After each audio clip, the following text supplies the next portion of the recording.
So welcome back, everybody. This is Night Flight, and today we have Stan Gordon, and he is a researcher in UFOs, cryptids, and we are going to talk about this subject.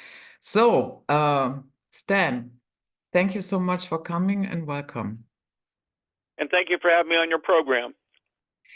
So, this is your first time, so tell us a little bit, how did that start for you? Well, I've been doing this for a long, long time. This year will be 65 years of research. I started this as a youngster when I was 10 years old back in 1959, who was interested in science and electronics, and I happened to hear a radio show here in Pennsylvania talking about unusual occurrences such as haunted houses, flying saucers, strange creatures, and I was curious. I wanted to know if people were making these stories up or not, so I went to our local library and I started reading all the books they had on the subject. And I was 16 years old in 1965 when the UFO crash reportedly occurred near Kecksburg, Pennsylvania. I started documenting the information that was breaking on the news that evening, and I've been out in the field ever since, investigating UFO sightings, Bigfoot, other anomalies here in Pennsylvania. In 1969, I set up a hotline for the public to report UFO sightings, and that phone never stops ringing. People call me all the time, right through yesterday, reporting a daylight UFO sighting. I received many email and phone reports on a regular basis. And in 1970, I founded the first of 3 volunteer research groups that would investigate various phenomena across the state of Pennsylvania. That was called the Westmoreland County UFO Study Group. It started about 30 miles outside of Pittsburgh, Pennsylvania. And I had scientists and engineers and technicians and police officers, former military specialists, and all. We volunteered our time around our full-time jobs to investigate. And for many, many years, I had those research teams. And I no longer have my group, and I'm still in touch with many other experienced researchers out there. I still get out when I'm able to and investigate cases, but I investigate witnesses and interview witnesses all the time. And there's a lot of ongoing activity here in Pennsylvania. Okay. And so what came first, the UFOs or the cryptids? Well, we always receive more UFO, or the government over here calls it a UAP, unidentified anomalous phenomena. We've always received more UFO reports, but I can tell you, since the time I was out in the field in the 1965, and even today, many people report sightings, whether it be a UFO sighting or a Bigfoot or cryptid. And while a lot of the initial reports sound strange and unusual, when you take the time to properly investigate them, many are determined to be either natural or man-made in origin, especially with UFO sightings. There's a lot of misidentifications. Over here in the United States, we get a lot of Starlink satellite reports. We get drone reports, various types of balloon sightings, bright meteors. So a lot of things that look strange, but we can explain. Even sometimes with Bigfoot sightings, we've had some incidents where people saw very large, shaggy dogs. They saw bear. We have a lot of bear in this area. They saw hunters in camouflage outfits. So there's a lot of things we can explain. But every year, including many, many incidents this year, we cannot easily explain away, whether it be a UFO sighting or a cryptid. Many of these reports coming in now are detailed, close range, and even daylight reports. Mm-hmm. And I would like to have your opinion on this particular definition of cryptids. It says here, cryptids are either unknown species of animals or those who that are thought to be extinct, but which may have survived. Would you agree with that? To a degree, there's a lot of different type of cryptid reports out there. A lot of what I deal with, for example, Bigfoot is considered a cryptid. So it's a creature that people report seeing year after year, but it's an animal or a creature that science has never confirmed exists. So that's a lot of the kind of cases that I receive reports on. Of course, there's many different type of species that are uncovered by scientists and researchers around the world every year. And they're interesting, but that's not exactly the category we're talking about here. We're talking about some very, very strange type of creature reports, which we can talk about some of these cases that have been reported for years and years. People keep reporting them every year.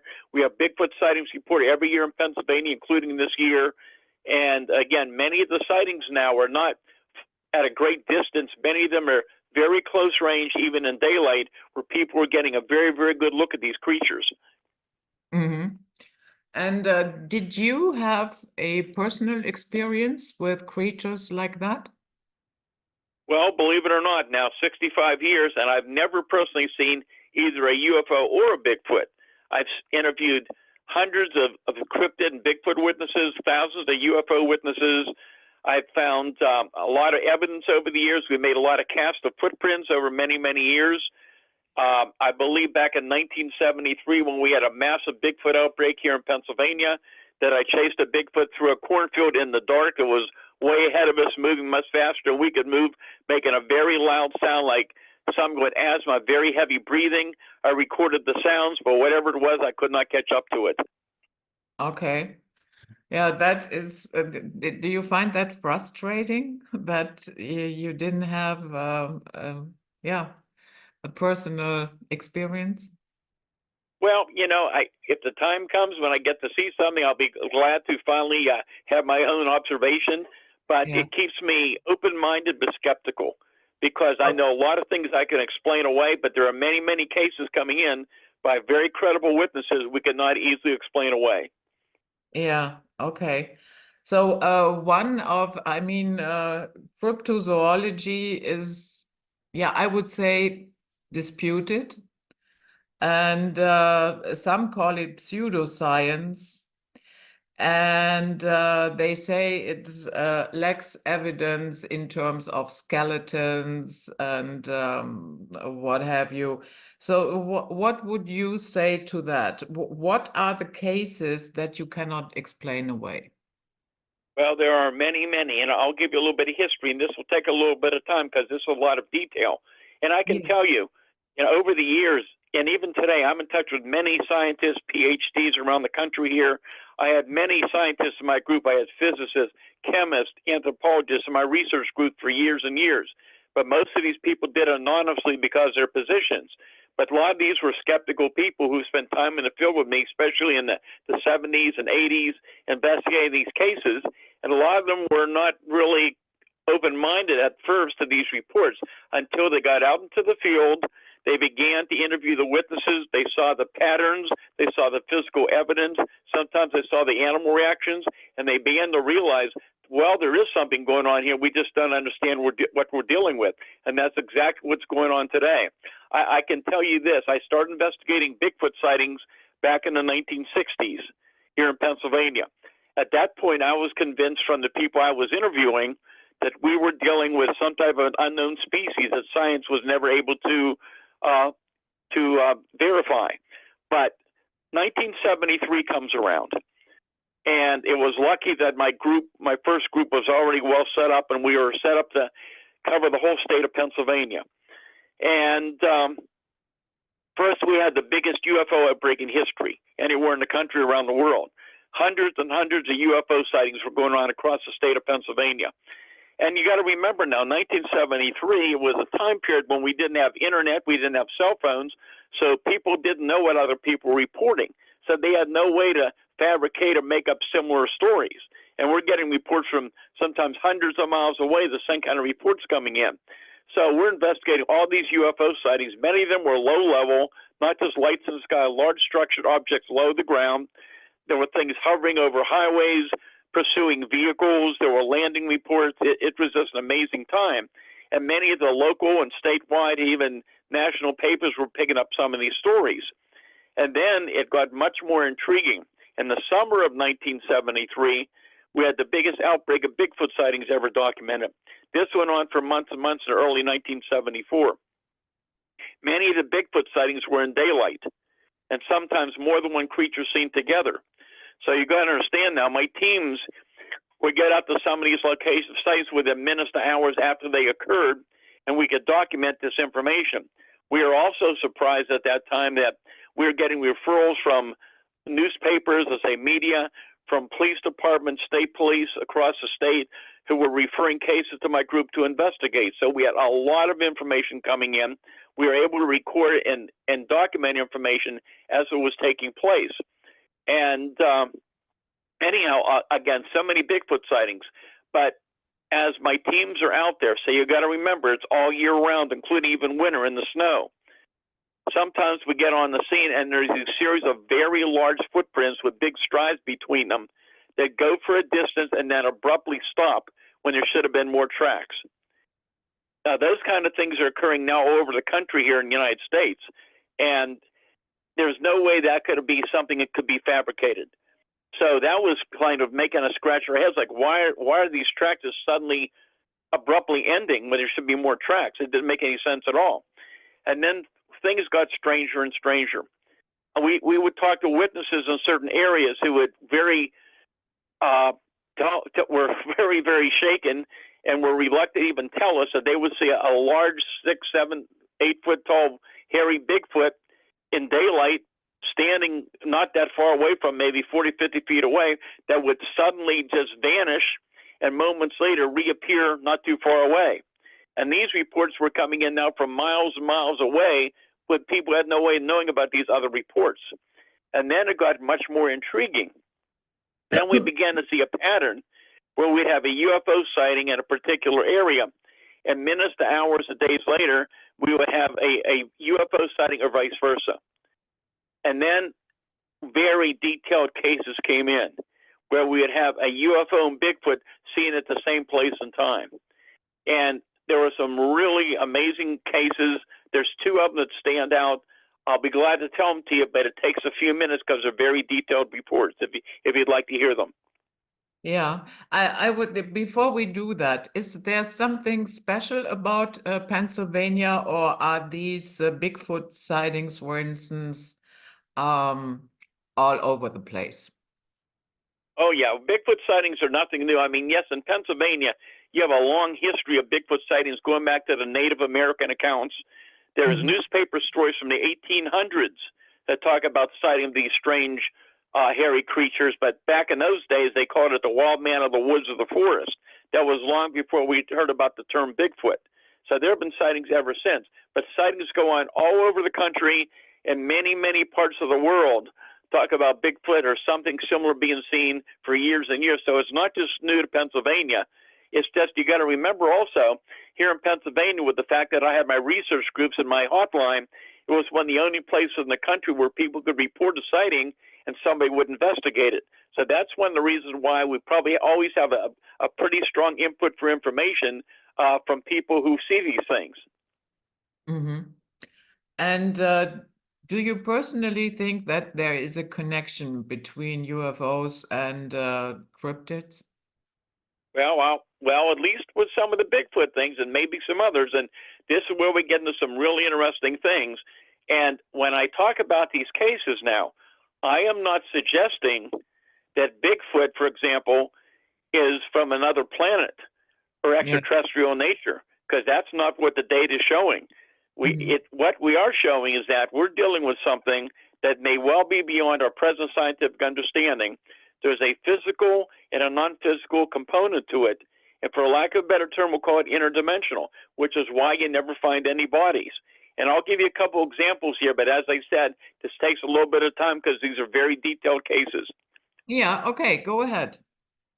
Okay, well, among the many incidents that happened during that event in 1973 was one case that really stands out. It was October 25th, 1973. I got a call from a state police officer from the Uniontown Barracks in Fayette County, Pennsylvania. Fayette County, by the way, is a very, very active area year after year for UFO, cryptid, and Bigfoot cases, including a lot of activity this year as well. And so anyhow, the state trooper just came back from investigating this incident. There were 15 witnesses who observed a very large, about 100-foot in diameter sphere above the ground, about 100 feet up, and slowly moving downward towards the pasture on the farm. The farmer's son, who would be the adult in this group we'll talk about now, was coming out to visit his family who owned the property, owned the farm, and he sees this object in the sky and people standing outside looking at this thing. So he goes to a neighbor's house, which is a little better view of that area, and there were also two young boys in that house. They watch this thing, looks like it's going to land on his dad's farm. So they decide they want to go up and take a look at it. So before going up to the pasture, they stop over his dad's farm. He obtains a 30-06, a very high-powered weapon, and some ammunition. In that ammunition, he didn't realize at the time, he had two tracer bullets. When you fire those tracer bullets, you get a luminous trail. So and again, I'm giving you the brief part of the story. We could talk for hours just about this case. So they're heading down the farm road. They notice dogs around the area very agitated. They're making a lot of barking noise. They hear a high-pitched whining noise and these baby crying sounds. And they finally make their way down towards the pasture. They angle their vehicle, leave the headlights on, but it looks like something's draining the power from their headlights that they had never noticed before. So they start making their way up to the hill, and they finally get up to the hill that overlooks the pasture. And they couldn't believe what they were seeing. About 250 feet away, here's this huge object that now was not a complete sphere. It was like a half a sphere, like a big white dome-shaped object, right, either landed on the ground or right above the ground, making this high-pitched whining noise. So they're standing there watching this thing. They couldn't believe what they were seeing. Moments later, their attention is drawn to a barbed wire fence about 75 feet away. And along that barbed wire fence are these two huge Bigfoot-like creatures slowly walking in their direction. The one in front's about 8 foot tall. The one behind it's about 7 feet tall. They're moving slowly, one behind the other, very slowly, in the direction of the three witnesses. These things are covered with long, dark, matted hair hanging off the body. They have no neck. The eyes are about the size of a 50-cent piece, but they're luminous and glowing bright green. The arms are so long, they're hanging below the knees almost to the ground, and they're kind of moving, kind of stooped over, slowly moving one behind the other. One of the young boys, seeing these creatures, was so frightened he ran out of the field. The other young boy yells to the adult, "Shoot him, shoot him." So that man fires his first shot over their head, which was a tracer bullet. He's got that luminous trail. He fires his second shot, which is also a tracer, and when he fires that second tracer, here's where it gets really interesting. The largest of the two creatures reaches out as though to grab at that tracer and makes a loud whining baby crying noise, and that huge luminous object in the field just disappears. It didn't take off and rise up from the ground. It just vanishes. And most of the luminosity is gone. The sound stopped. The creatures turn around, start slowly walking back along the tree line.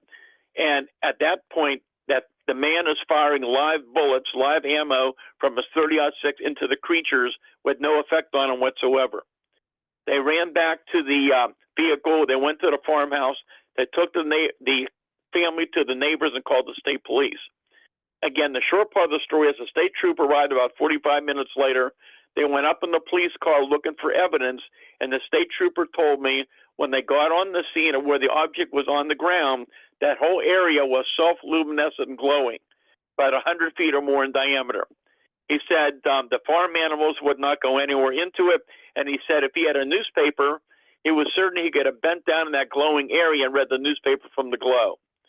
That was the short part of the story. It got stranger and stranger during the night. We don't have time to get into it. That's when we began to realize that Bigfoot was much stranger than just an unknown animal. But it was a event that happened not too long after that, February 6th of 1974, probably about 30-some miles away, also in Fayette County, way up in the mountains. That was a very strong indicator that whatever these things are, they're not normal flesh and blood creatures. Do you want me to tell you that story now? Yeah, but before you do, what were some of the things during the night when it got stranger and stranger? Well, it's a long, long story, and my team was up there all night. We're searching around for evidence, looking around in the field, and anyhow, we're looking around there, and now this one witness, one of the primary witnesses, the man who shot at the creatures, this fellow was a very big fellow, was over 6 foot tall, weighed over 250 pounds, very soft-spoken guy, and everything was normal.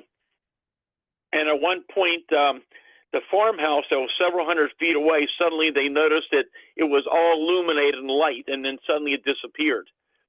And then later on that evening, this gentleman was walking with his father and my research associate on the other side of him, and he began to shake. And basically, he just ended up throwing both of them toward the ground. And he's out in the middle of the field, this guy, making these very strange, very loud, unusual groaning, growling sounds. His own dog attacks him.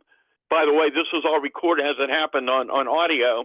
And this guy basically went down flat face down into the field. And right about that same time, this horrific odor, like sulfur or rotten eggs, encompassed the whole area. Two of my associates were down, and we all went over and helped these other people up and got out of there. We all smelled this very strange odor, but that was one of the things that showed up. And now we're hearing other type of effects from numerous witnesses and hunters all around the country, sometimes with a Bigfoot association, of cases where there's severe feelings of dread. People have sometimes a short time lapse. There's change in personality in some cases. We're just starting to learn more and more about this because these reports are starting to come in more and more. And I'm telling you, the more we know about it, the stranger it is. And I don't think anybody understands what's going on. So, since you have so many decades of experience, would you say that in the last, let's say, 10 years, 5 years, sightings have increased in comparison to, let's say, the 70s, the 80s? I can tell you this. From the time my hotline was started, every year, all year round, including all kind of weather reports come in. But I can also tell you that in the fall and winter of 2021, we saw a change in patterns. And that was the fact that generally every year when you get in the fall and winter here in Pennsylvania and the weather gets cold, you have snow, you get a decrease in reports just because people aren't outside, they're not seeing as much activity. That normally happens. However, in the fall and winter of 2021, we had an outbreak, a series of low-level, close-range UFO encounters being reported. And then cryptid reports are being reported more and more. And it has not stopped since then. It has gone right through 2022, 2023, and right through yesterday. It has been nonstop activity all year round. And what's so intriguing is that a lot of the activity now is in daylight, whether it be a low-level UFO sighting such as happened yesterday afternoon, or even a Bigfoot encounter where people are encountering these creatures, as well as other cryptids being reported, sometimes 40, 50, 60 feet away from them in daylight. So they're seeing the entire body from head to toe. And here's a couple other things that happened in more recent years. So you had that increase in the fall and winter of 2021. Then in 2022, something really intriguing happened.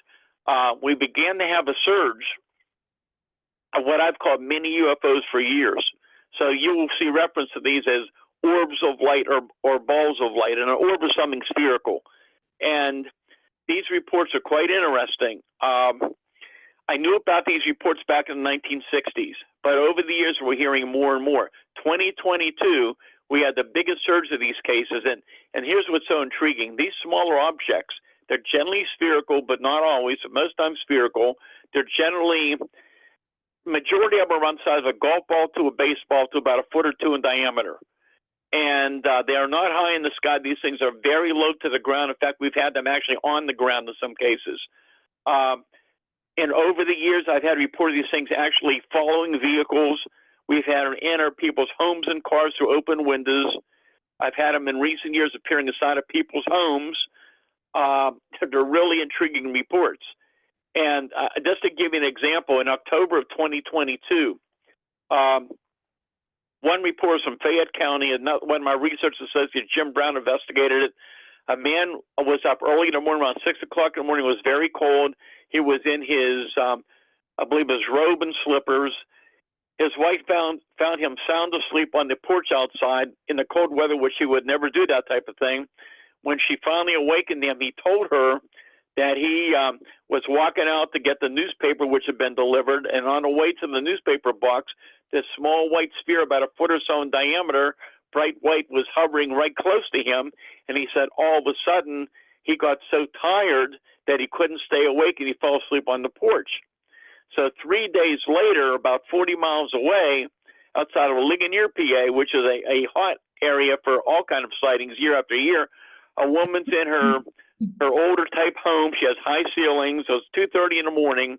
She wakes up to go to the restroom. She comes out of the bathroom, and 5 feet away in her living room is this 1.5 foot diameter dark blue sphere with some type of a mass inside of it just hovering there.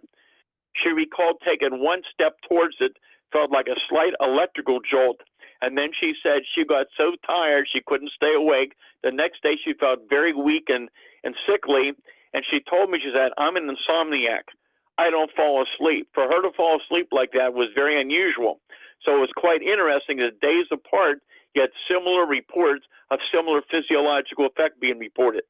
And now in 2023, we had a surge again of daylight, very detailed, low-level sightings of cylindrical objects, kind of cigar-shaped objects, completely wingless, many afternoons, beautiful afternoons, just hovering and just vanishing in front of the witness's eyes or moving very slowly. This is what was reported yesterday afternoon here in Westmoreland County. So these reports have been increasing. We also had a number of sightings last year of very large, solid, black triangular objects at low level. And this year has just been steady with a little bit of everything from Thunderbird sightings to other things going on, other type of cryptid reports in the last couple of years, to Bigfoot sightings, to UFO sightings. It has just been constant. And what I'm suggesting again is that whatever we're dealing with has a physical and a non-physical component to it. For lack of a better term, I'll call it interdimensional.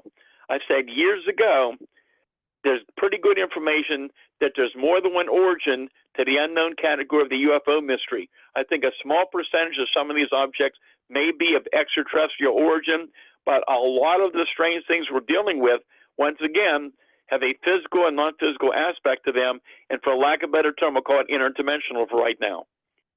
Mm-hmm. Yeah, I asked because I think we live in extraordinary times, to put it friendly. And so I would not be surprised if, we get more and more, of a thinning veil between the dimensions and hence more sightings. Do you think that is possible? Well, again, I keep an open mind to all these things. We always try to look at things scientifically. Yeah. We don't have the answers to what's going on. I'm in touch with many other researchers and people in the science community from around the country.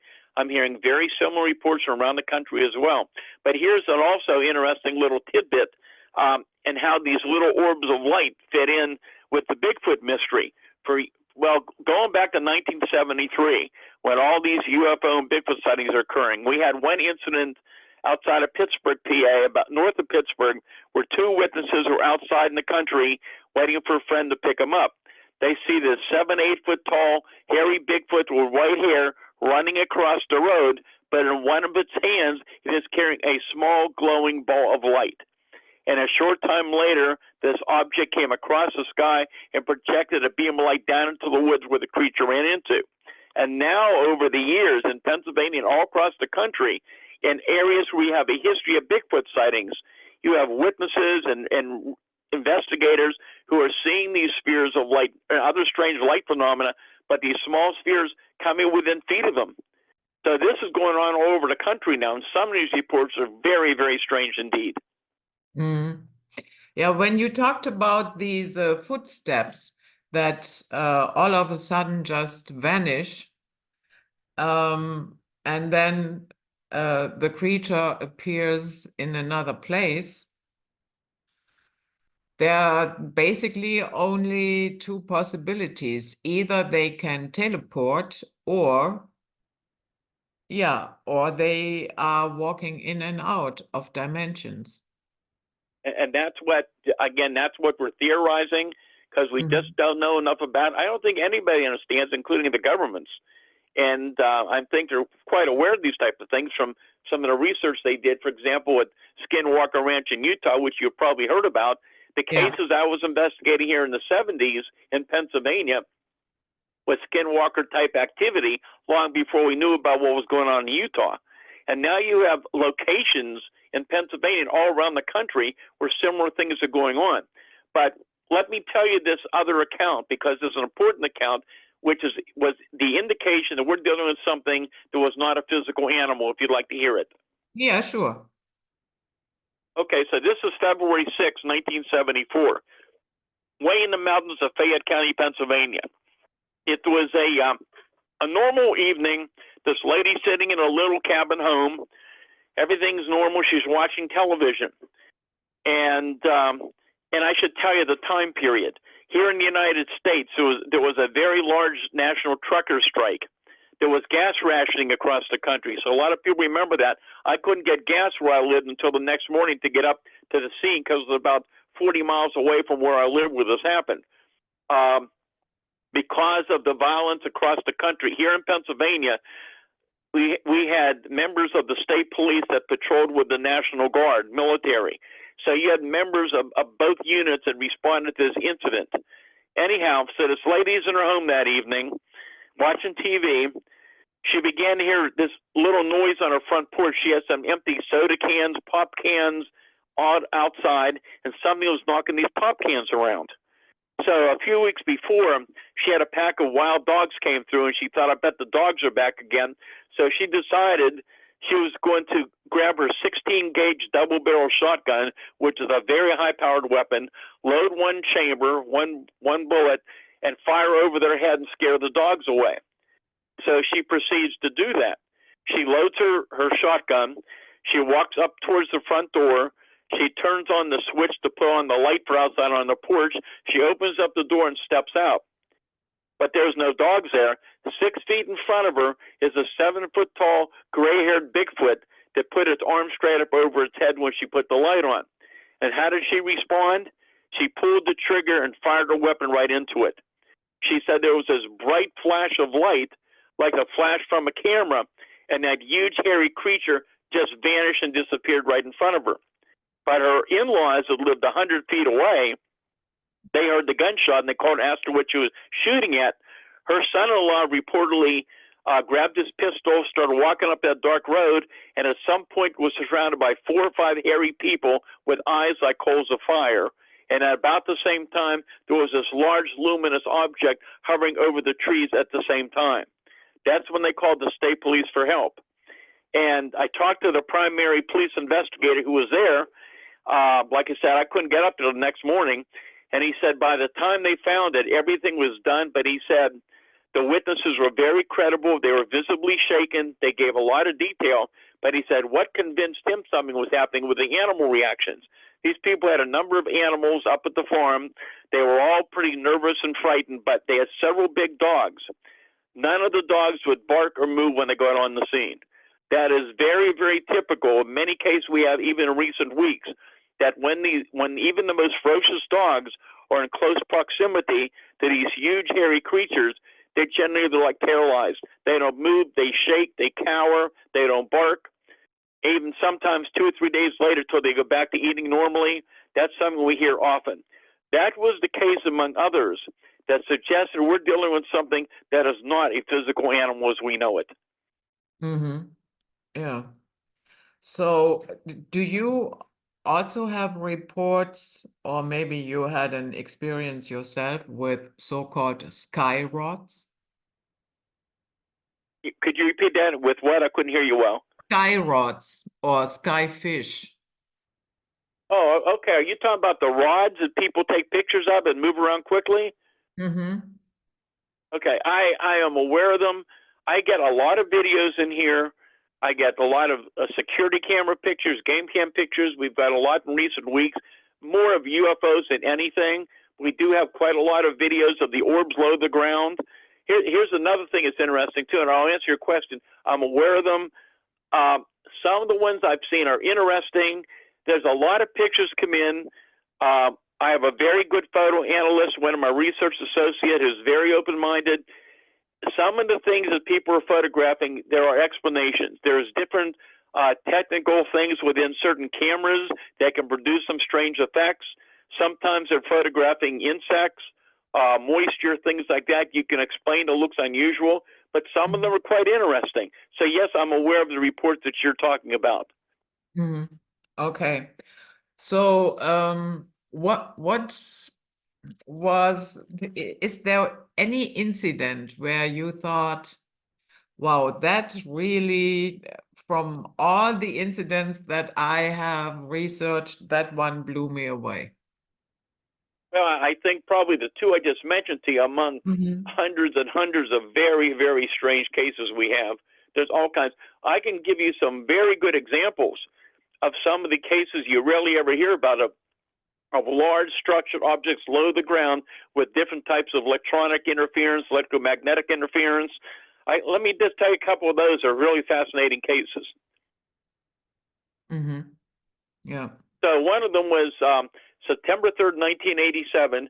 This is on a major highway about 30 miles east of Pittsburgh, close to where I'm at. I did not see this thing, but I talked to many witnesses, including law enforcement, that did this evening. The evening it happened, around 8 o'clock that evening. This is a 4-lane highway near a big mall at the time, and many people see this 300-foot long, huge cylindrical metallic object, almost looked like huge oversized blimp with multiple lights on it, completely silent, moving very slowly, about 300 feet over top of the high tension power lines. It moved across the major highway over the cars. On the opposite side of the highway is a power substation. As this huge object moved slowly horizontally across the sky, it turned vertical in the sky, and when it did, all the power in the area went out, including the mall. And the area behind the mall where they had theaters, the power never came back on. When the engineers from the power company went to investigate, they found all 3 of the master fuses had been blown in that circuit, something which is unheard of. And I've been saying for years and years, we have many sightings here in Pennsylvania over high tension power lines and around power plants. The one pattern I found years ago is this: many close range, low level UFO sightings and many encounters with Bigfoot and other cryptids often occur in the vicinity of energy sources. So you have many sightings around power plants, high tension power lines, gas wells, gas lines, all type of radio towers, bodies of water, railroad tracks. There's definitely an energy connection of what it is, whatever it is that we're dealing with. Yeah. And then another case. Yeah, go ahead. Yeah, go ahead. The other case I was going to tell you, one of many, was June 1st, 2013. Here was a woman, the mother, who did not believe in UFOs until this incident, and that's very common. Many of the witnesses I interviewed, people who didn't believe any of these reports until they had their own experience, and for many of them, it was a life-changing event. So here's a woman, her 3-year-old child, around 10 o'clock that evening on Route 30. This is near North Huntington, Irwin, Pennsylvania. And she's riding down the road, and suddenly she had to brake in the middle of the 4-lane highway. And she said to me, I couldn't believe it. There's no cars near me. All the cars are way ahead of me or way behind me. She said, I had to brake because here's this huge metallic kind of rectangular object hovering about 60 feet above the highway, but it's taken up all 4 lanes of the highway. It's about 55 feet long. It's shaped like the gondola of a blimp without the blimp. It has 2 levels of very unusual lighting on it, and it's completely silent. She was on her cell phone at the time. She had to go underneath it to get to her house. Her 3-year-old child yelled, Mommy, flying iPad in the sky. And as she goes underneath it, all the electronic displays on her vehicle went out, such as airbag, temperature. Her radio station she was listening to an FM went off the air. She tried to take a picture with her iPhone, but it would not let her go into the photo mode. And she got down about a half mile away from the object that still looked like it was hovering there in a rearview mirror, and all the electronics came back on. Those are the type of things that are going on more and more. And in more recent years, we're hearing more reports of unusual electronic malfunctions when people are attempting to take videos or pictures of low-level UFOs, and even with some of the cryptid activity. So we're getting these more and more reports of For example, people who have fully charged phones aim their camera, take a picture, and moments later, their fully charged battery is completely drained of energy. That's turning up more and more as well. Mm-hmm. We, of course, have other cryptids, like, let's say, Loch Ness. Um, have you reports about that? Is there something like a, yeah, let's say, lake monster somewhere in the United States? Well, it's not just the United States. Actually, my most recent book is called Creepy Cryptids and Strange UFO Encounters in Pennsylvania. And we have a lot of lakes and rivers in Pennsylvania. And for many, many years, people were telling me and calling in the radio shows that I was doing around Pittsburgh that they were seeing like this 20-foot long, huge serpent-like creature in the rivers around Pittsburgh. I have a whole chapter on strange things in the river, but also up in Lake Erie, outside of Erie, PA, for years and years, going back to, I believe, the late 1800s, you have people on vessels and people from the shore swear they see something. They call it, instead of Nessie, they call it Bessie. And there have been reports for years, and I actually interviewed a man years and years ago who swore that during daylight he saw this creature out of the water on Presque Isle Beach, and he said it looked like a plesiosaur. And in fact, he actually built a three-dimensional model of it because he was so shaken by it. It was such a big change in his life because of what he saw that he made a model about it. But I've had reports of a lot of strange things in the rivers and lakes of Pennsylvania, including many UFO reports. And, you know, our government is interested in what they call transmedium objects. So a lot of military personnel and Navy ships have reported seeing these objects going in and out of the oceans. But here in Pennsylvania, for years, we've had reports of these objects going in and out of the lakes and rivers of Pennsylvania as well. Mm-hmm. So what other creatures have Well, we have a lot. There's all kind of weird things people have been seeing. Thunderbirds this year, we've had an increase in Thunderbird sightings. They're interesting. They go back to at least the 1800s in Pennsylvania. The Native Americans talk about it. There's several different types of Thunderbirds, even though similarities. Some of the reports we get, there's like huge, oversized, generally dark brown or black, maybe like vultures, something like that. But the interesting thing, we're talking with like a 10 to 20-foot wingspan. But then we have other categories. We have other reports of something that looks like a huge, generally black, leathery skin, featherless bat, like a gigantic black bat. And then there's other people I've talked to who are very reluctant to tell me, but very credible people who swear what they've seen looks something like something prehistoric, like a pterodactyl. And some of those reports are really intriguing, especially about some of the people who see the tail are describing this interesting, unusual appendage on the back of the tail, kind of football-shaped, diamond-shaped, which supposedly some of the ancient prehistoric flying lizards reported having as well. So those are intriguing. And another thing that's really interesting is the out-of-place reports of Black Panther sightings. And I know there's been reports in Europe as well where they shouldn't be. But no, we're not talking about mountain lions or cougars or panthers as such. We're talking about black leopards or black jaguars. And now we've had reports of these in Pennsylvania for years, but scientifically they've never existed in this part of the world. But here's the interesting thing I found. Sometimes in certain areas, when you have this outbreak, for example, of Bigfoot sightings and sometimes other anomalies taking place at the same time, sometimes you have an outbreak of other type of unusual creatures. And in one case, I remember back in 1971 and 81, 82, about 30-some miles outside of Pittsburgh, where many people were seeing Bigfoot, strange orbs of light below the ground. They were finding footprints, hearing screams and howls, but there also was an outbreak of Black Panther sightings.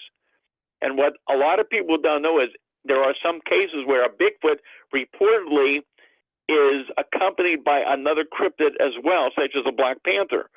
And now here's where it gets really fascinating. There's another aspect of Bigfoot that most people have never heard about. It's not that common in Pennsylvania, but it is in other parts of the United States. Out in the West, you hear more reports of people who swear that Bigfoot tried to telepathically or mentally communicate with them.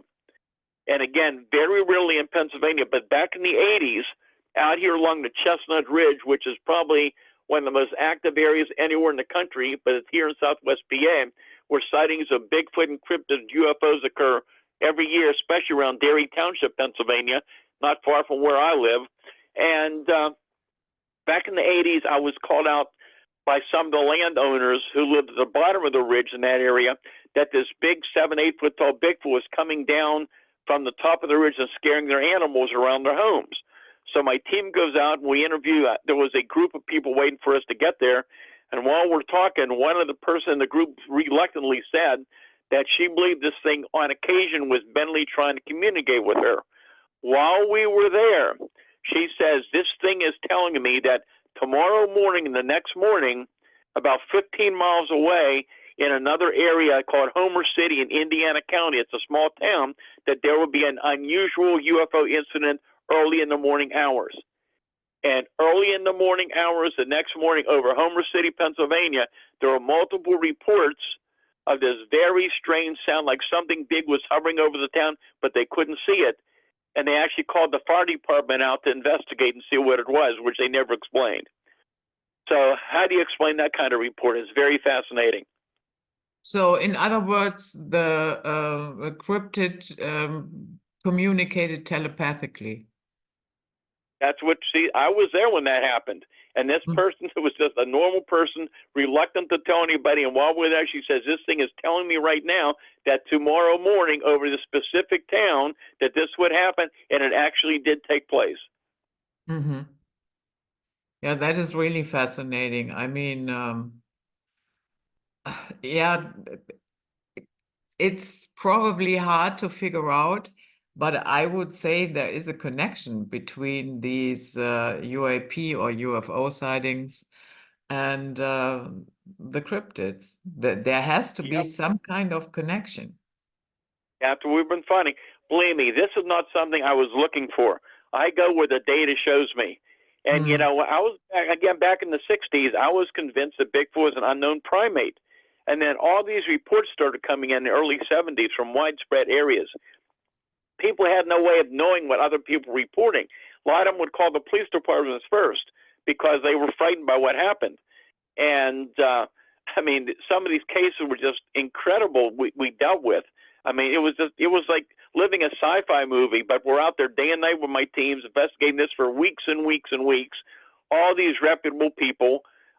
There were so many interesting. I'll give you an example. One of my favorite stories from 1973. This occurred outside of Latrobe, Pennsylvania. So you may have heard about the famous golfer Arnold Palmer. This was close to where he was from, and this was a little community just a short distance away from the airport over there. This was September 1973 when all these Bigfoot sightings are occurring. The local newspapers are talking about it. This witness, his name was Chester. He's now deceased and his wife is deceased. Chester did not believe in Bigfoot at all.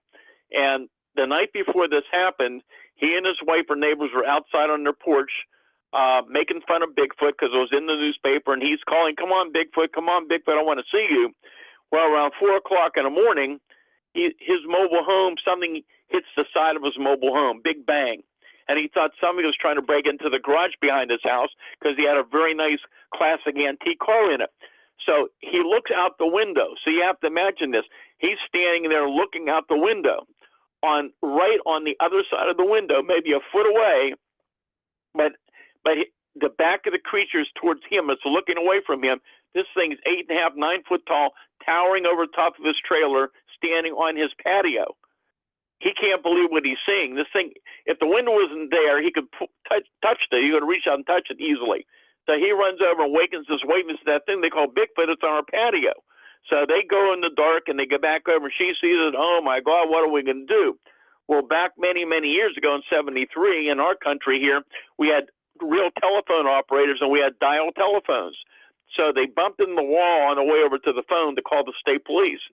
And he dialed the 04 operator and he told the operator what happened. She connected him to the state police. He said that thing they call Bigfoot, it's here at my house. So within half an hour, you had 6 police officers who came on the scene. Then they called me to come out to the scene as well. And Chester had cut the grass the night before, so you had these big footprints in the wet grass that went across his yard, over the patio, and down the hill, over the road. Some of the policemen followed the tracks for a distance. Poor Chester and his wife were so scared they packed their clothes and they left there for 2 weeks. But when they came back, Chester went on radio and TV with me telling people he never would have believed it until he saw it himself. And he said now he knows Bigfoot is real. Yeah. So we have animals that have been thought to be extinct, or that they do not exist. For instance, the goblin shark, or the Komodo dragon, the coelacanth, this fish that they thought died, vanished millions of years ago. Is there any attempt to make sense of where these cryptids belong to? Or what do you personally think? Is it possible that it's a branch of primates that survived, or would you lean into the direction that no, these are interdimensional beings? Well, again, the kind of case I'm talking about, we're not talking about a species like a coelacanth, something that we thought was extinct and shows up. And again, every year we're finding new species of insect, other types of life. That's the normal thing of science. But we're dealing with something that's much, much stranger. And again, there's indication of these things having electronic effects. There's an energy connection to it. There's patterns to it. These things appear to appear and disappear. I mean, and again, it's not just in Pennsylvania. These reports come in now from all over the country, and I understand other parts of the world as well. Let me give you another example of something very strange. This is August of 2017 here in Pennsylvania. This is a police officer on patrol in a rural area. He calls me a short time after it happened. He patrols this area regularly, and he said, what I saw that night was something I've never seen in my life. And he was pretty shaken. He said he sees this ball of light on the ground. So don't confuse this with the balls of light we're talking about. This is different. He sees this ball of light on the ground, thought it was unusual, and suddenly this ball of light rises up from the ground. And he realizes that this is the head of a very unusual humanoid, human-like creature, skeletal thin, completely hairless, sickly looking, and the glowing head is illuminating the upper section of the body. While he's watching, it turns, and he said it was gone in a matter of seconds. And he said he'd never seen anything move so fast in his life. He said it was there and then it was gone. Just like people tell me with Bigfoot. I have people who see Bigfoot sometimes walking, suddenly appearing in the middle of the road in front of their car. So not walking across like normal, just suddenly appearing. They see this 7-8 foot tall creature from head to toe that suddenly just vanishes and is gone. Sometimes the reports are that the body is partly solid, sometimes out of focus, more misty or foggy looking. These are a lot of things you don't hear about the Bigfoot reports, but they are going on not just in PA but other areas. So going back to this police officer, he said this thing disappeared into the dark. He pulled his police car up, he put his lights on it, and there was no sign of any tracks or anything. Within a couple of weeks, I was getting other similar reports from other areas. And then about a year later, I get a call from a person. I was out to the house. This was in not September 27th. This would be in the fall of 2018. And this man lived deep in the woods. And he was used to deer and everything. And he was out there one day doing some work in the woods when he heard these bipedal sounds that didn't sound right. So he went back down to his home, felt a little uneasy. He's sitting there at his dinner table, which is just about 5 or 6 feet from the back door, which has no curtains on. It's a completely open glass door, and he can't believe what he's seeing. Here's this humanoid being, again, similar being, all gray-skinned, no hair, skeletal thin, looks sickly, has gray bony legs, and the arms were longer than normal, bony and hairless. The head was round, the neck was small, but it had glowing, dull yellow eyes. This thing's down on all fours, looking directly at his face. He said easily would have been 6 to 7 foot tall if it had been standing up. The spine of it was protruding on its back. And he said he turned around to get a weapon. He turned back, and the thing is scampering down on all fours around the house and gone. He said it took him weeks and weeks to go back into the woods after that. And now all over the country, similar kind of reports are coming in. Those are some of the type of things I'm dealing with. Mm-hmm. But you have personally no leaning where you would say I think it makes the most sense that it is yeah, an evolutionary leftover or an No, I think we're interdimensional. again. I think we're dealing with something we just don't understand.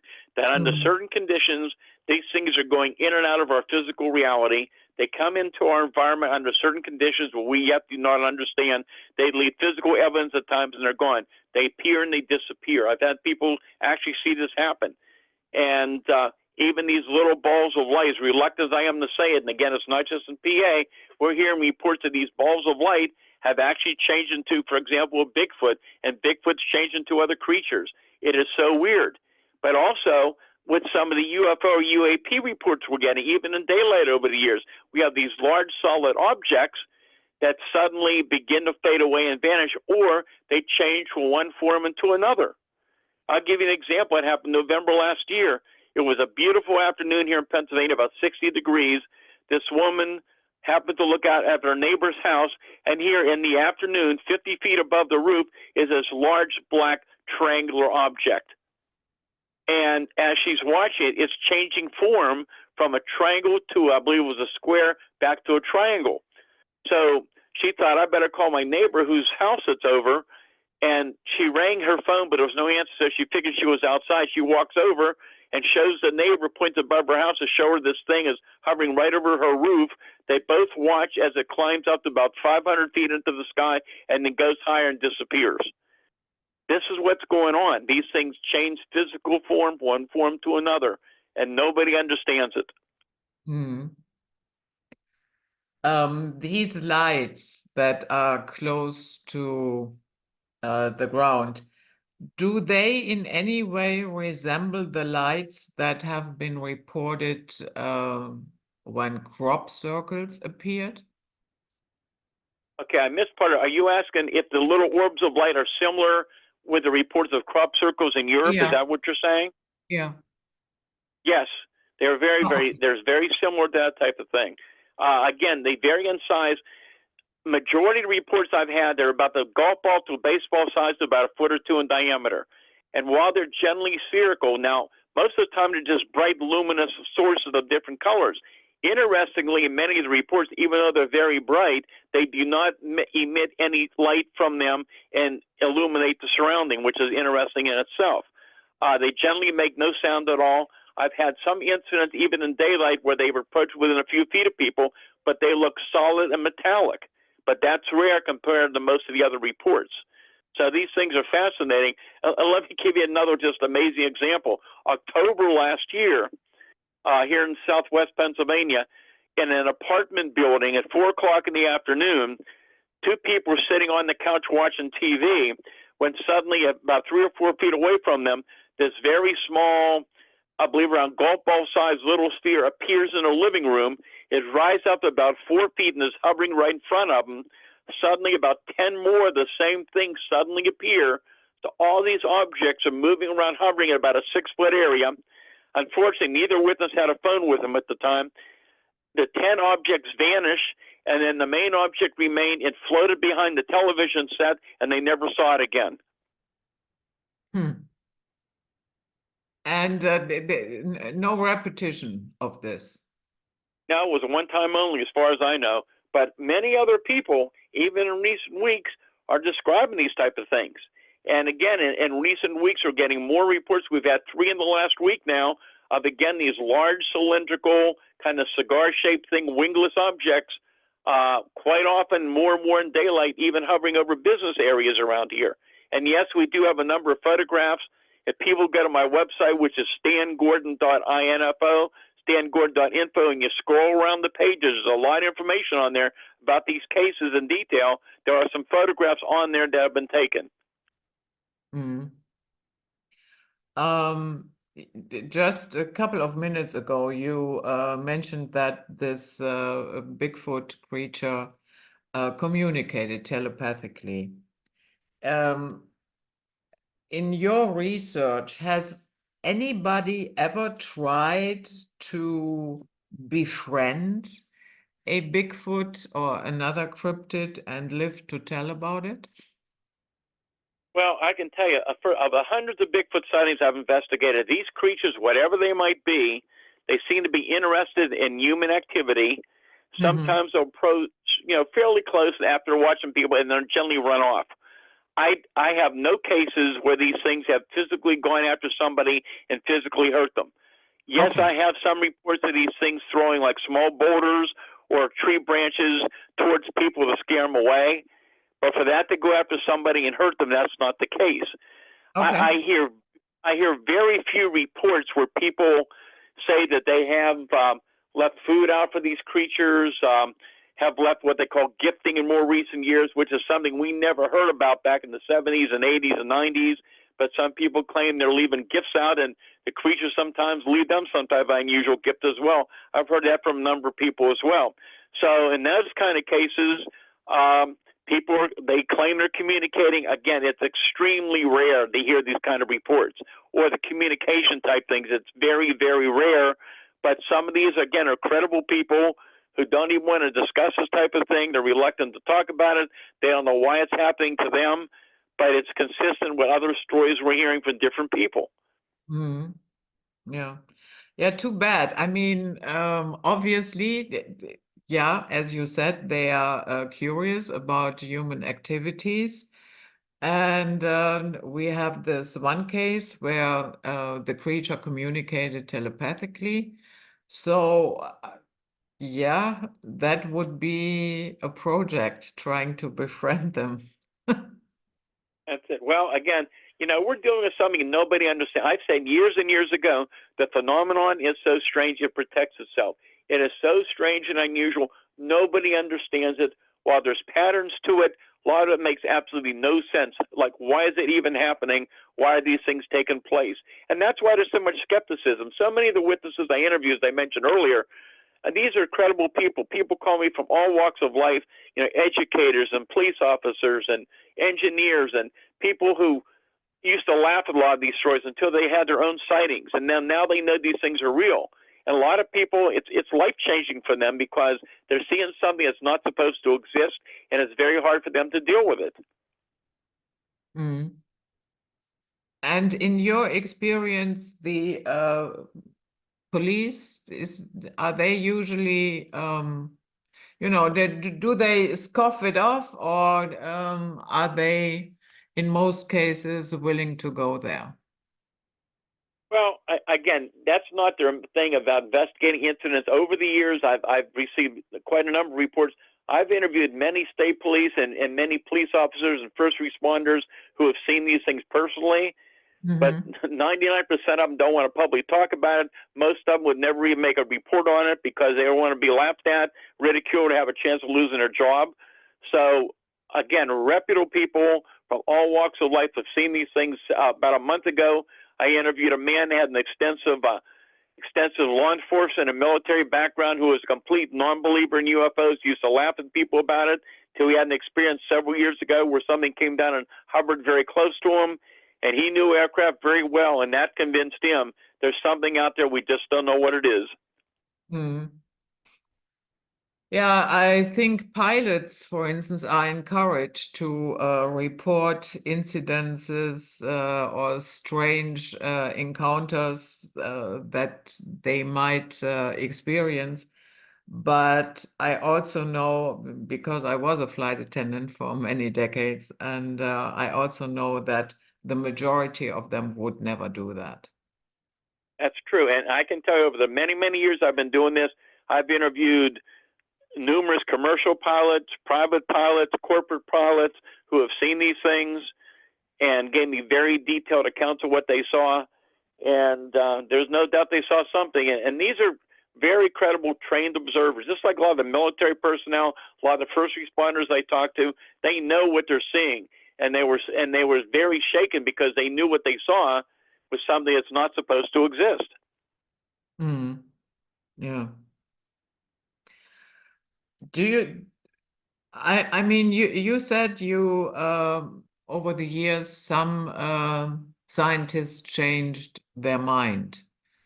Um, do you think there will come a time when you know, because when you look at it now, it's simply, yeah, it's unscientific, yeah, da da da da da da da da. So, do you think a change is on the horizon? Well, now the fact that you got the Pentagon has the office called the All Domain Anomaly Resolution Office, they're taking Mm-hmm. UFOs somewhat seriously. It's opened the door, at least they're admitting that there are some incidents, sightings they could not explain away, that many trained military personnel have seen these things now, that you've got whistleblowers coming forth and talking about what they believe and what they understand happened when they were in the service and what they were aware of. So it's giving more credibility to it. So there's a little less ridicule, even though many witnesses I talk to still do not want to be identified. So I don't use names when people call me. And but I think more and more people now are much more open-minded. I know many people in the science community have been involved in this for years, but they've always kept low-key and not in the public eye. There's many people I'm involved with today, in contact with in the science field, that are very open-minded to this and looking at it much deeper. So in time, I think we're going to have a lot better instrumentation. We're going to learn a lot more about what we're dealing with, but I don't think it's going to happen anytime in the near future because it's very complex and probably well beyond our understanding right now. Mm-hmm. These the cryptids that are reported to you what else do we have? We had the lake monster, although they are not monsters, I know that. We had Bigfoot, some of the Skyrods. What other creatures are usually reported? Well, we have various type of. One thing that's always interesting has been the winged humanoid reports. We have what they call Okay. the Butler Gargoyle from back in 2011 up in Butler County, north of Pittsburgh. I interviewed the witness and his family many, many times. He's very credible, has a very interesting background, very professional. And this was up around the town of East Brady, way out in the country here in southwest PA. He's riding home that night. His headlights hit something to the right side of the field. He thought it was a deer. Suddenly, this thing rises up, and he realized this was not a deer. Takes 3 big steps and walks across in the road in front of his vehicle and gone. When I interviewed him right after it happened, he said this thing was not. People talk about Bigfoot. He said this thing wasn't a Bigfoot. He said this thing is at least 8 foot tall. It's covered with a light leathery skin, no hair. Its head is shaped like an aerodynamic helmet. Its eyes are swept back. It has claws for hands, and it had wings tucked into its back. And within a few days later, the local group up there, the Butler Research Group of Unexplained Phenomena, they had several other witnesses in the same area reported seeing the same thing. So this thing has allegedly been seen in more recent years. And then you probably have heard about the Mothman of West Virginia. Are you familiar with that? Yeah. Okay, well, yeah, that was in West Virginia. I'm a neighboring state to it. But back in 1966 and 67, I was hearing rumors that something like this was also occurring in the Pittsburgh area, but we had no way to track it down. There was no internet at the time. And years later, I got a hold of the information from 2 different incidents that were occurring in Allegheny County, which involved some type of a Mothman type creature incident. So I believe what was going on here in Pennsylvania the same time was going on in West Virginia, but nobody knew about it, only a few people who were involved. Mm. You mentioned the very old native Indian reports about Bigfoot. So this is not really a new phenomenon. Do these reports differ in any way to the modern one? Not from what I can tell. Over the years, I was invited to some of the Native American powwows, events they had around here to talk about this, and I was able to meet with a number of Native Americans, and they told me about their generational history of their family who had encountered these creatures as well, and they were very similar reports we've gotten in more recent years. A couple weeks ago, I was down in the historic part of Pennsylvania, around Gettysburg, Pennsylvania, Lancaster County, to what they call the Albert Witch Day. The Albert Witch is based on a Native American accounts in that area of smaller Bigfoot, around 4 feet tall, that have been seen over the years. And by the way, while a lot of the sightings in Pennsylvania, in my area, around 7 to 9 foot tall, for years we've had reports of small ones around 4 to 5 feet tall. And in more recent years, including this year and last year, we had an increase in reports of smaller Bigfoot-type creatures being seen. I had a hiker tell me about 2 weeks ago, deep in the woods here in Pennsylvania, he actually saw 4 black-haired small Bigfoot walking across an area of logs deep in the woods just very recently in the afternoon. But anyhow, this area, what they call Albert Witch, is down in around Lancaster, PA. I interviewed a witness number of years ago, early morning, around 6 o'clock in the morning. He's riding down a back road. His headlights hit what he thought was a small child running around the middle of the road at 6 in the morning. He's wondering, why is a child by himself playing in early morning on this big road? As he gets closer to it, he puts his high beam on and realized this is not a child at all. It's around a 4 foot tall, very thin, black-haired Bigfoot that when it turned around, when he put the high beams on, it had glowing yellow eyes, was staring directly at him, and moments later, it visibly vanished and disappeared right in front of him. So here you got that similarity again. Yeah. When you type in Bigfoot into the search engine of YouTube, one of the first videos that comes up is "The hunt is over, we found Bigfoot." And it's basically, yeah, it's about footprints. And I have to say, yeah, they are very impressive. And what they found next to the bigger footprint was a footprint that was similar but smaller. So they figured that maybe there was an entire Bigfoot family because there were several distinct different footprints and the smaller ones. Have you ever heard of sightings that include an entire family of Bigfoots? Yes, I have, and I can't say family, but I can say that there was larger ones accompanied by smaller ones. And here's what's interesting too. Everybody has seen the typical 5-toed footprints all around the United States and other countries, but also, especially here in the 70s, and for many years, not only in Pennsylvania, but you don't hear about it as much, but they're being reported, are the 3-toed footprints. The 3-toed tracks are very common. So here in Pennsylvania, we had the 5-toed and 3-toed tracks, which we made casts of. I have a very, very good casting of a 3-toed track I made during that massive wave in '73. And but anyhow, probably about 6 months ago, I interviewed a hunter who told me that a number of years ago, I believe it was in the wintertime in the snow, it was either snow or mud, I can't recall. He said deep in the woods, he came across a series of tracks, both large and small, that indicated there were, I believe he said, around 5 different creatures. But here's what was interesting. He said the toes on the tracks were very clear. There were both 5-toed and 3-toed tracks, all going at quite a distance along that same path, but showed they were separate creatures. There were 5-toed and 3-toed tracks being seen with the same group. Mm.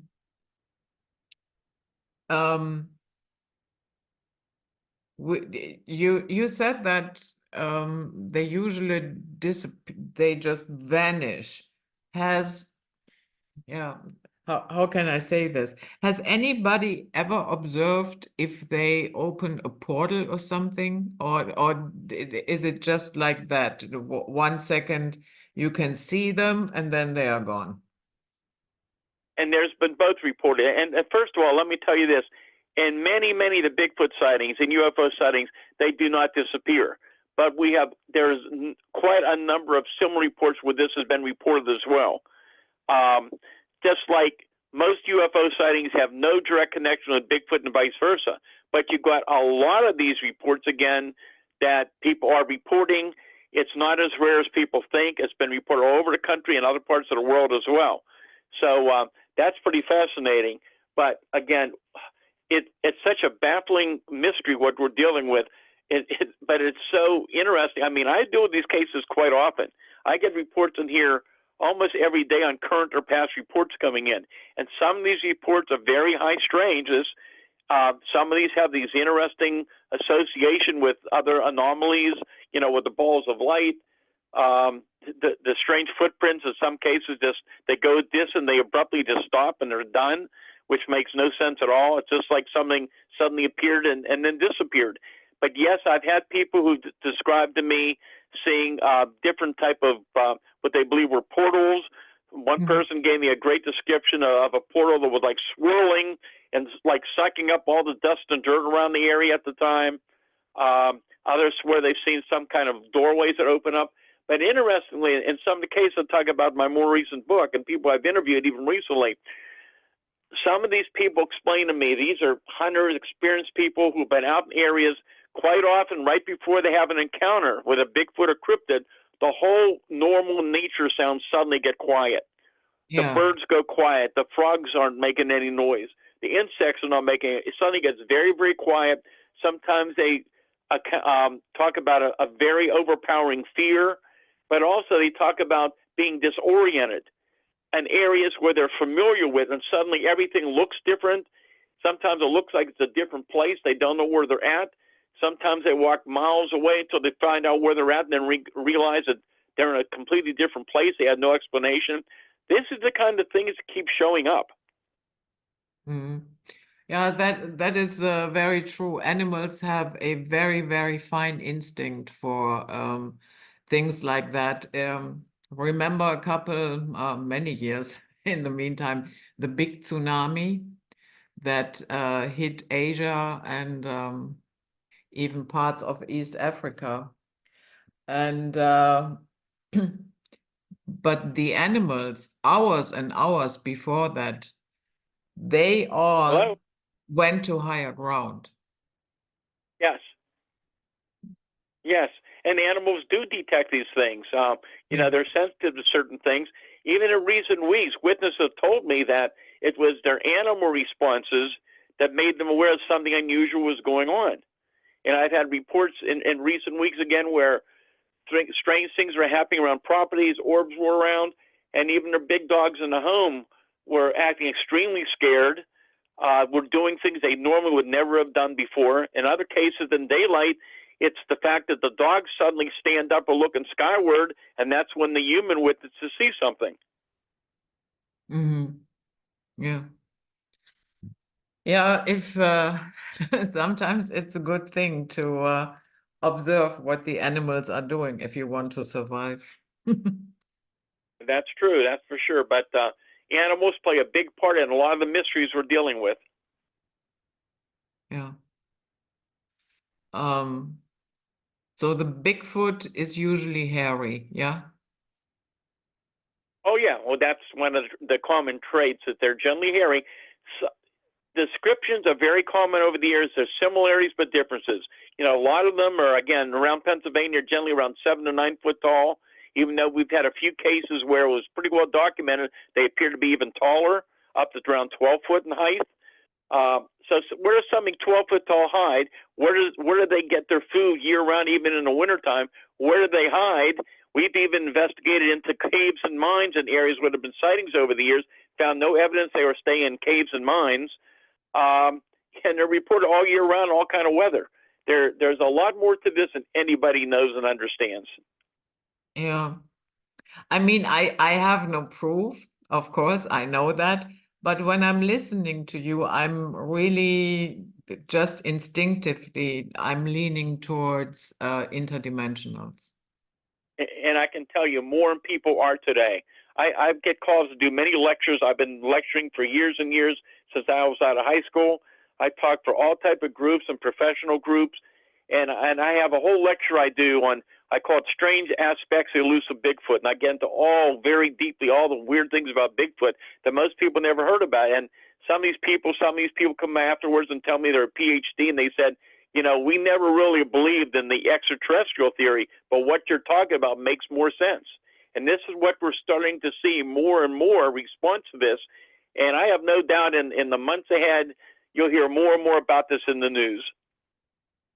And why is it in the month ahead, if I may ask? It's because of the fact that you've got a lot of researchers all over the country now. They're talking about it. You're hearing more podcast shows about it. More people are interviewing about it. You're starting to see more about it on some of the television shows, starting to talk about these topics. And I just think from what I'm hearing that there's a lot of interesting things coming down the line. Okay, yeah. So, and when you do these talks, where do you usually start with the audience? Well, I have a number of different illustrated shows that I do, programs I do, and some of them we get into the past history of Bigfoot and UFOs and get up to the present time. Sometimes we talk about you know, the historical sightings, classic reports of Pennsylvania, the Bigfoot stuff, cryptids. So I have different programs that cover different topics, and there's always an interest almost everywhere I go. People come up to me afterwards and share their sightings with me. Almost none of them reported the sightings to anybody. This past weekend, I was at a huge public event not far from the area of the Chestnut Ridge, where there's been Bigfoot and cryptid and UFO sightings for years and years. I was up there for 3 days, and I had multitudes of people who were coming by my display table and sharing with me sightings they've had in recent weeks and months and years of cryptids, the orbs, UFOs. Some of these are amazing stories we're investigating now. And it's amazing how much this is going on and nobody knows about it. We have no idea how much of this activity is taking place all the time. Just from reports that I get, other researchers know they get reports, but so many people tell us about these things who never report them, or they wait for a long time to report them. Yeah, I mean the fear to be written off as a total nut is that is real. There's no But doubt. you Well, know, a lot. yeah, go ahead. I was going to say a lot of these people are very reputable. They have very good jobs, you know, in all types of positions. They don't want to take a chance of being ridiculed and losing their positions. Yeah, sure, of course. And you know that the fact that, as far as I know, no skeleton has ever been found, correct? Well, as far as I know, there never has been. If that was the case, then we Yeah. know much more about it. But you Yeah, know, but again, that Bigfoot is, sightings, something that's been seen all over the world, and yet no definitive bodies or skeletons have shown up as we can identify. And if these things can do what people tell us, they can appear and disappear. Then maybe that's why we're not finding any bodies. But I keep an open mind. You know, could there be something? Could there be more than one similar type of thing out there? But I still question, why have no bodies ever been found after so many years of sightings? yeah, and that would be another point that would support the interdimensional aspect. And that's it. And again, I'm just amazed at the reports I'm hearing from around the country, from other researchers, from witnesses that call me all the time, tell me similar accounts of what they've been seeing, what they experienced, reluctantly talking to me about it. And some of them just very, very reluctant even want to discuss it because it's so unusual and strange. But it's so similar to other reports coming in, which they have no way of knowing about. Mm. Mm. So, and if people have sightings and yeah, I would say paranormal experiences, they can contact you. Yeah, but do you only collect sightings from the United States or all over the world? Well, I deal mainly investigating in Pennsylvania, which is a lot more than I can handle on my own. But Oh, I do okay. get I do get emails from people all over the country and out of the country as well. And a lot of witnesses like to share information with me, and I'm always interested in talking to them and hearing from them because I like to see the similarities and reports from many different areas. So I'm glad for people to contact me. They can reach me through my website, which is stangordon.info. There's email addresses on there. They can reach me, and they can do that. And my books, by the way, are available on Amazon.com and BarnesandNoble.com. Yeah, and I will put the links in the description box. Yeah, they would have to order through Amazon. I'm not able to ship around the world. Yeah, okay. Stan, you must have an incredible archive. And Oh yeah, yeah, so I've got quite a bit of information. yeah. So what have you thought about to pass it on to somebody, let's say in case we don't hope that but let's say you have an accident, you are suddenly gone. Is there somebody who will carry the torch and will have your archive? Well, we've had some discussions about this, so hopefully it won't happen for a while. Yeah, yeah. But because it would be really, really sad if it was just gone and somebody ends up with it that can't do anything with it or even throws it away. That's it. Well, we're working on working that through. Yeah, that is a good idea. Yeah, it would be really, really unfortunate if all that information and the entire archive were lost. That's it. Well, we just keep plugging away, and we never know what the next report's going to bring, and maybe we'll get lucky, and one of these days we'll find out something that will give us some really good, solid evidence once and for all. Yeah. And and even if it's just puzzle pieces that you are collecting, yeah, one fine day the bigger puzzle fits together. That's it. The more we know about the little piece of the puzzle we're finally connecting, it's just there's some pieces missing, and maybe someday we'll know about that. Yeah, exactly. So Stan, is there anything you would like to leave us with? Well, no, thank you for having me on the program. If there's anybody listening that has had similar accounts in your country or other countries listening in, if they would like to email me, I'd be interested in hearing about their experiences. Yeah, okay. So I thank you so much for coming. We will definitely talk again. I'm specifically interested in the Kecksburg incident. If you're willing to come on the show, I would like to hear more about that. Yeah, that's fine. That's another very, very long topic. I was involved in it from the day it happened. I was 16 years old, and it's still a very, very fascinating story. Yeah. Okay. So thank you so much, Stan, for coming. And yeah, guys, that was it. Night Flight for today. And you will find all the contact information in the description box as usual. Until then, have a good one.